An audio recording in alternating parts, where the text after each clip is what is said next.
네,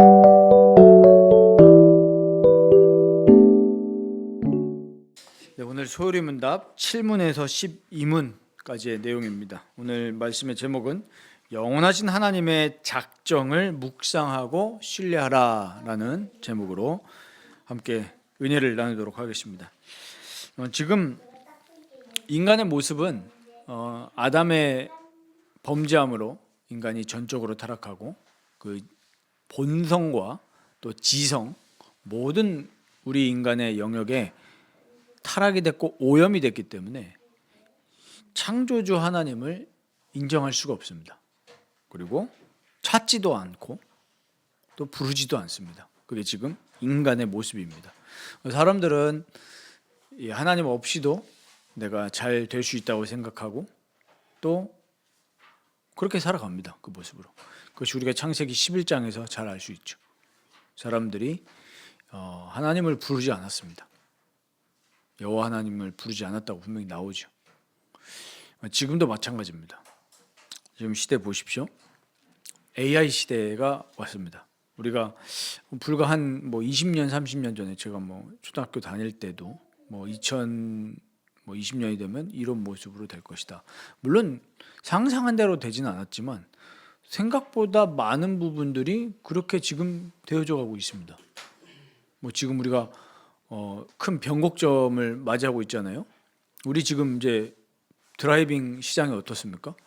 이제는 그 자동차 회사에서 만든 FSD 말 그대로 풀 셀프 드라이빙인데 이제 운전자 없이도 이제 차가 가는 그런 시대입니다.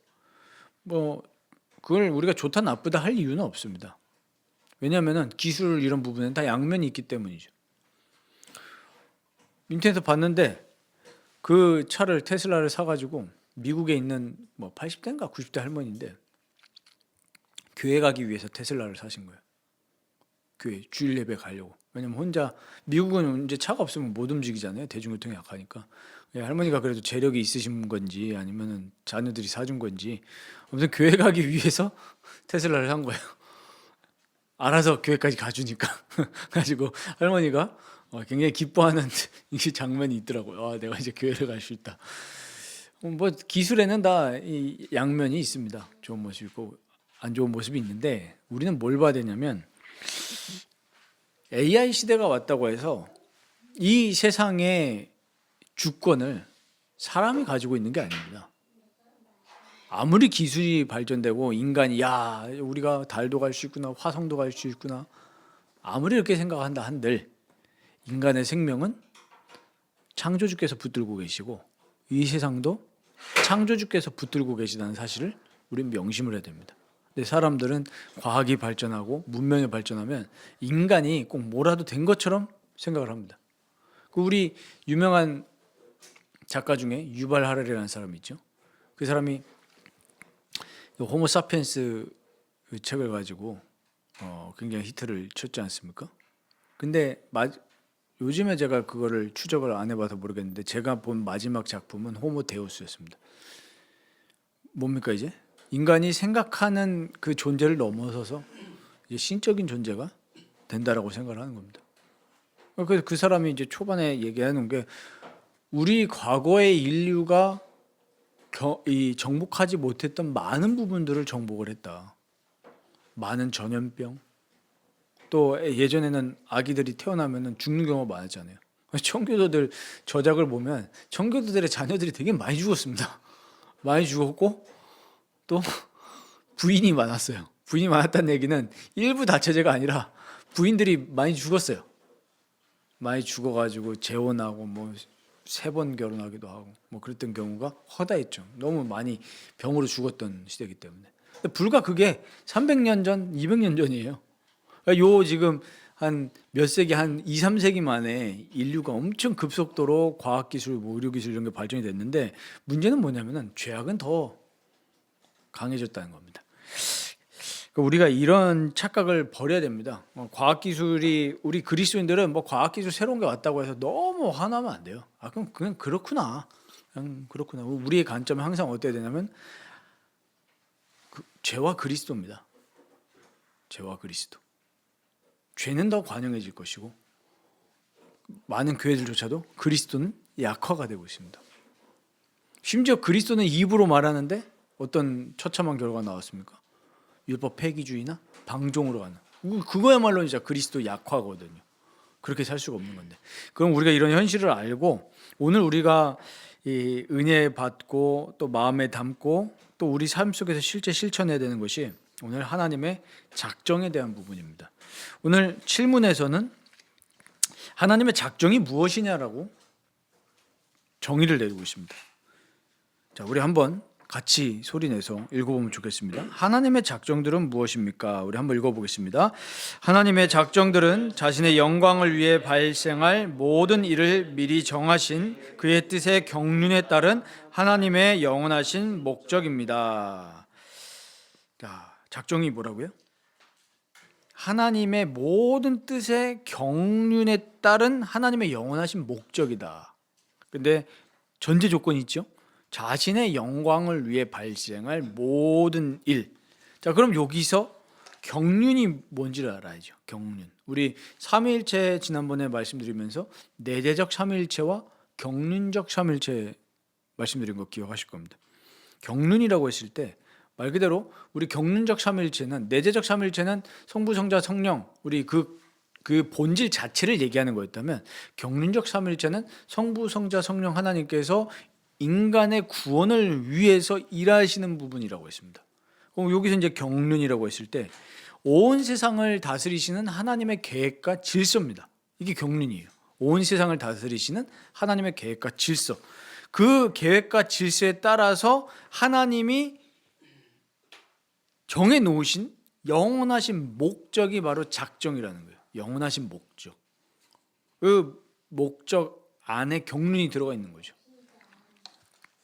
그럼 우리가 그렇게 봤을 때 하나님은 모든 일을 다 정해 놓으셨구나. 하나님의 뜻에 따라, 선하신 뜻에 따라, 그리고 자신의 영광에 따라. 근데 그것을 자신의 계획과 질서에 따라서 이루어 나가신다는 거예요. 그러면 이 작정을 어떻게 시행하시냐가 8문에 나오죠. 어떻게 시행하십니까?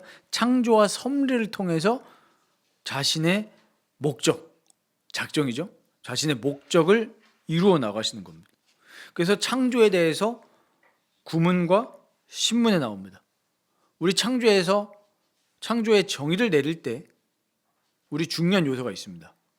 우리 소요리문답에서도 이야기하고 많은 개혁주의자들이 정의했던 게 뭐냐면 성경의 근거에 따라 창조는 반드시 무에서 유, 그게 창조입니다. 있는 재료를 가지고 하나님이 세상을 만드셨다? 그렇게 주장했던 사람도 있었어요. 하지만 이 세상에는 아무것도 없었습니다. 완전히 무에서 하나님은 존재를 만드셨습니다. 지금도 이런 사람들이 있습니다.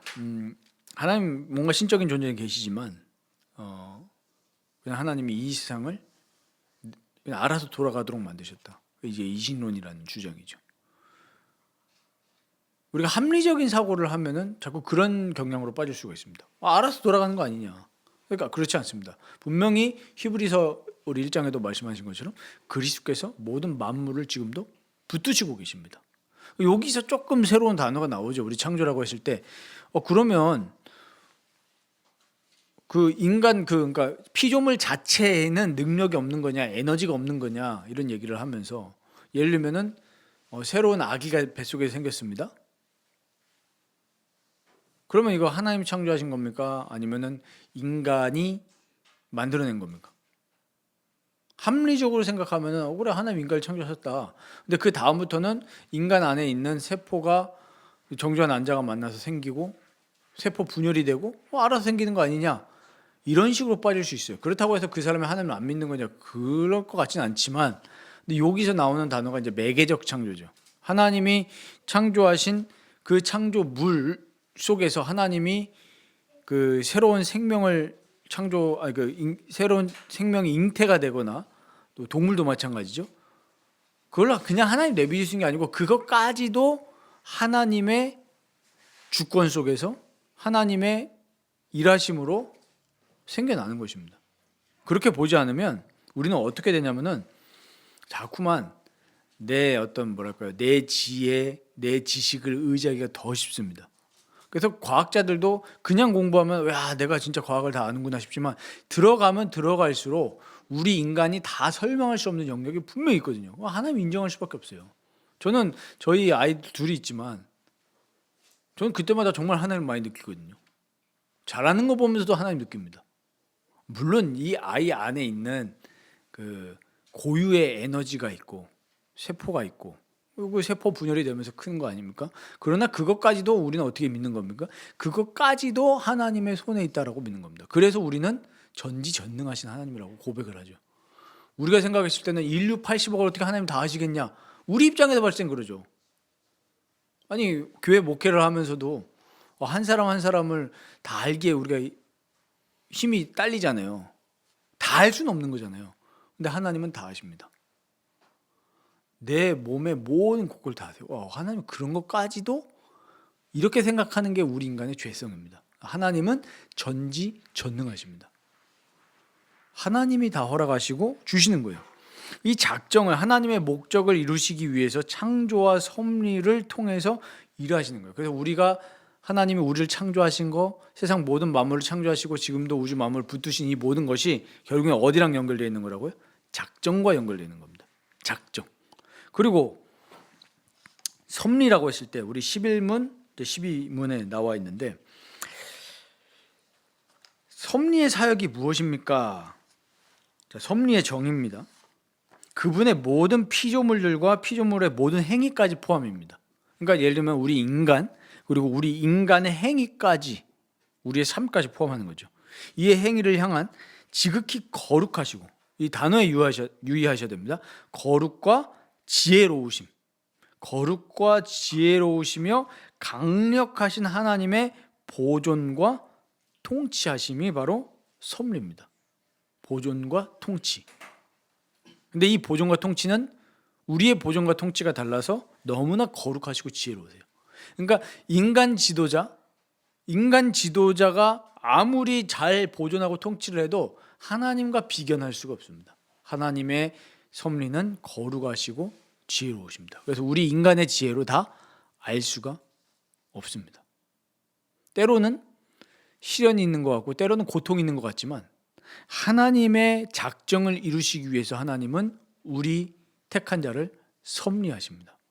그래서 비록 우리의 가는 발걸음에 어려움이 있지만 그 어려움을 통해서 하나님의 영광, 그러니까 하나님의 영광을 위해서 발생할 모든 일을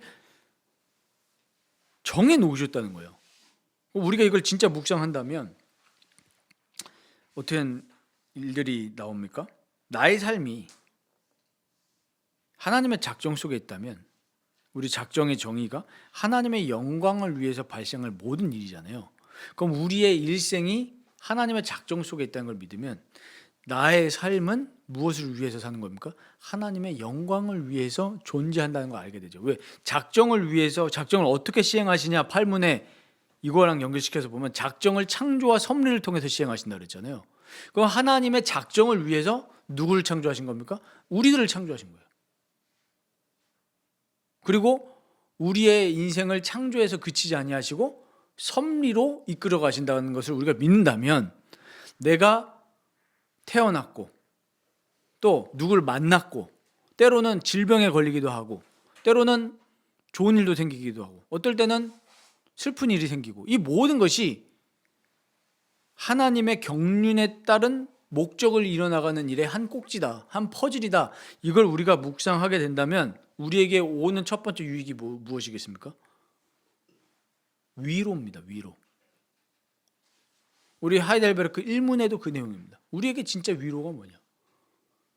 그리스도가 우리를 보호하신다는 거 아니에요.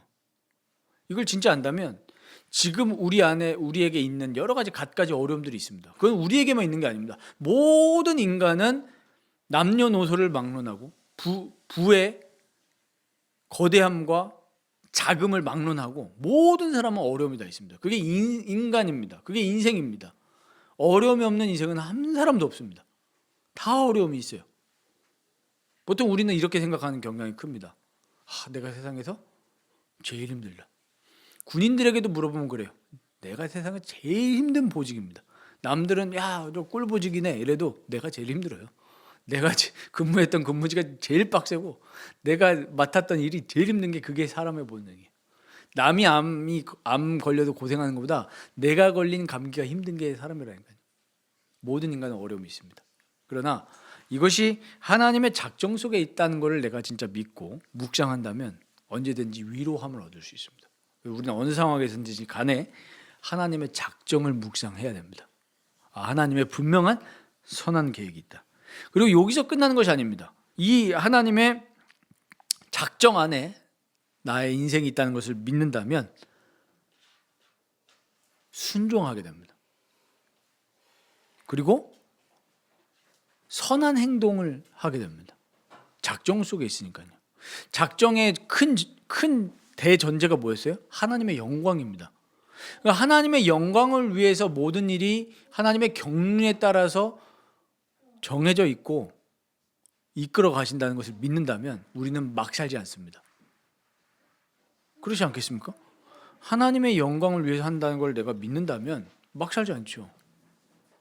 당연히 하나님께 순종하고 선한 행동, 하나님 기뻐하시는 행동을 하겠죠. 믿는 사람이라면. 물론 안 믿는 사람의 악한 행동도 하나님의 작정 안에 들어있습니다. 가룟 유다가 예수님을 판 거? 그것도 하나님의 작정 속에 있습니다. 그러나 예수님은 가룟 유다에게 선한 일을 행할 수 있도록 자꾸 기회를 주셨습니다. 분명히 주셨거든요. 근데 본인이 그렇게 하지 않았어요. 그러나 그것까지도 엄연히 따지면 하나님의 작정 안에 있는 겁니다. 우리는 이 작정을 완벽하게 이해할 수는 없습니다. 이해하려고도 하지 마십시오. 자꾸 이해하려고 하면 다칩니다. 우리 이런 말 있잖아요. 다친다고. 알면 다친다. 삼위일체도 지식적으로 자꾸 하려고 하면 더 헷갈려요. 근데 믿어지면 이해가 되어집니다. 작정도 이해가 안 됩니다. 우리에게 왜 이런 자꾸 어려운 일이 생깁니까? 이해하려고 하면 이해할수록 어떻게 되죠? 더 짜증나고 더 분노가 차오릅니다. 예를 들면은 아까 우리 전사님도 이야기했지만 저도 마찬가지죠. 자꾸 하나의 꼭지에 딱 꽂혀가지고 자꾸 그 생각하잖아요. 열받습니다. 이제 누웠는데 갑자기 아침에 일이 생각이 나면서 저 사람 왜 미쳤지? 왜 사과를 안 하지? 이거 또 생각나면 잠 안 옵니다. 근데 우리 이것뿐만이겠습니까? 회사에서 아니 혹은 교회에서 사람과의 대화 속에서 내가 조금 기분이 나빴어. 이거 생각하면 끊임없이 그것 때문에 내 마음속에는 분노가 차오릅니다. 그러나 우리는 어떻게 해야 됩니까? 그거에 대한 이 모범 예시를 제일 잘 보여준 게 저는 다윗인 것 같아요. 다윗은 항상 하나님의 주권을 고백했고 우리 시편 자세히 묵상해 보십시오. 처음에는 분노와 짜증으로 시작하는 경우가 상당히 많아요. 그러다 나중에는 어떤 결론을 냅니까? 여호와는 위대하십니다. 여호와는 선하십니다. 그냥 결론이 그래요. 우리 인생도 결론이 그렇게 돼야 됩니다. 물론 우리 어떻게 우리에게 이런 일이 생기고 저 사람 왜 저러냐 짜증나고 분노 섞이다가도 묵상을 해보면 다윗이 항상 결론을 내렸듯이 그게 아닙니다. 하나님은 선하십니다. 하나님은 지혜로우십니다. 하나님은 무한하십니다. 이거를 인정하고 감사로 끝내거든요. 우리도 그렇게 가야 됩니다. 묵상을 해야 돼요. 나의 삶이 하나님의 영광을 위해 하나님의 작정 속에 있구나. 이걸 우리가 묵상한다면 우리에게 위로가 찾아오고 진정으로 하나님의 뜻에 순종하게 만듭니다. 그 대표적인 게 우리 빌립보서 2장 13절입니다. 잘 아시죠? 너희 안에서 행하시는 이는 누구라고 했습니까? 하나님이시니. 작정입니다. 우리 안에서 우리를 하나님의 영광을 위해서 우리의 전체 삶을 이끌어 가십니다. 이거 진짜 묵상하면은 불평불만할 게 하나도 없습니다. 자만할 것도 없습니다. 낙심할 것도 없습니다. 왜 나는 우리 부모님 밑에서 태어났는가? 하나님 작정이에요. 저는 가끔 가다가 굉장히 안타까운 콘텐츠들이 뭐냐면 목사님 자녀들 불쌍하게 만드는 거. 가끔 막 그런 거 올라올 때마다 짜증이 납니다. 제가 요즘 가능하면 그래서 내 내용만 올리고 다른 사람 잘 안 보거든요. 짜증나. 아니 왜 목사님 자녀들이 불쌍합니까? 저희 자녀들 불쌍하십니까? 보실 때? 굉장히 오해거든요. 근데 왜 그런 개념이 들어왔습니까? 오해죠. 목사님 자녀들은 돈이 없다. 그러니까 남들보다 기회가 적다. 이게 깔려 있는 거 아니에요. 근데 우리가 진짜 하나님 작정을 묵상해 본다면 모든 게 감사고 모든 게 위로가 됩니다. 하나님의 영광을 위해서 나의 인생이 하나님의 작정 속에 있다. 굉장히 위로되거든요. 그래서 바울이 빌립보서 2장 13절에 너희 안에서 행하시는 이는 하나님이시니. 그러면서 뭐라고 합니까? 그 기쁘신 뜻을 위해서, 하나님의 기쁘신 뜻을 위해서 너희에게 행하고자 하느니라. 우리가 행하게 돼요. 무엇을 위해서요? 하나님의 기쁘신 뜻을 위해서. 근데 거기에 주체가 누굽니까? 하나님이세요. 우리 안에서 행하십니다. 우리에게 소원을 두고 행하게 하신다 그랬죠. 아까 말씀드렸잖아요. 하나님의 작정을 묵상하면 위로에서 끝나는 것이 아니라 순종으로 간다고. 행하게 된다니까요. 우리가 이걸 진짜 묵상하면서 우리의 지금 상황에 대입을 시켜 보십시오. 내 지금 현재 상황이 있지 않습니까? 이게 하나님의 작정 속에 이루어진다. 이유가 있는 겁니다. 정말로요. 우리가 이렇게 시간 지나고 나서 이래서 하나님이 하셨구나 이렇게 우리가 돌아보지, 그런 얘기 많이 하잖아요. 간증도 하고. 근데 그거보다 더 큰 게 있다니까요. 그럼 우리가 우리의 지성으로 이해를 못해요. 그건 아마 천국 가서 할 겁니다. 그때 내가 이래서 병이 걸렸구나. 내가 이래서 그때 하나님이 직장을 이렇게 하셨구나. 다 나올 겁니다. 그때. 그러니까 좀 우리가 기대함으로 가야 돼요. 경외함으로 가야 되고 좀 신비함을 좀 가져야 됩니다. 이 세상에서 다 알 수 없습니다. 그래서 우리가 이번 한 주간 이 하나님의 작정, 오늘 이 7문부터 12문까지 있는데 한번 여기에 나온 성경 구절도 찾아보시면서 한번 깊이 묵상해 보시기 바랍니다. 하나님께서 이 작정들을 이루어 나가실 때 창조와 섭리로 시행을 하신다. 섭리는 보존과 통치인데 그 하나님의 보존과 통치는 우리 인간의 것과 달라서 지극히 거룩하시고 지혜로우신 보존과 통치다.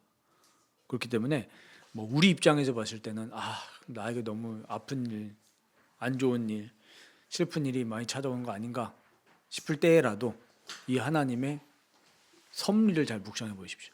하나님은 거룩하시고 지혜로우십니다. 이거를 우리가 고백도 하면서 위로를 얻으시고 또 우리가 하나님의 기쁘신 뜻을 위해서 행하기까지 가는 그런 참된 순종으로 살아가시기를 바랍니다. 그래서 하나님은 완벽하시고 완전하시기 때문에 우리를 향해서 실수가 없으시고 또 우리를 결코 사망의 길로 이끄시지 않습니다. 우리를 선하신 길로 또 하나님의 의를 위해서 또 하나님의 영광을 위해서 하나님 우리를 이끄신다는 것을 우리 믿고 이번 한 주간에 이 말씀을 통해서 잘 그 사실을 나에게 좀 체득시키십시오. 그랬을 때 정말 우리의 영적인 상태가 오늘 오전 설교 말씀처럼 우리의 모든 것의 근원이 되시고 생명의 떡이 되시는 그리스도로 충만하게 되실 줄 믿습니다.